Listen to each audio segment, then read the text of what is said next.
Ciao, benvenuti a un vino in un minuto di storie di vino e di Friuli Venezia Giulia. Oggi andiamo a conoscere quello che è un vero e proprio monumento dell'enologia regionale, la Ribolla 2011 di Joško Gravner. Prima di tutto siamo in un luogo, che è Oslavia, che ha costruito la propria identità attorno a un vitigno, la Ribolla appunto.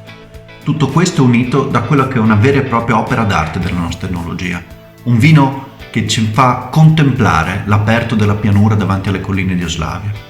Un vino che se fosse un libro sarebbe Così parlò Zarathustra di Nietzsche. Se fosse una canzone sarebbe The Great Gig in the Sky dei Pink Floyd.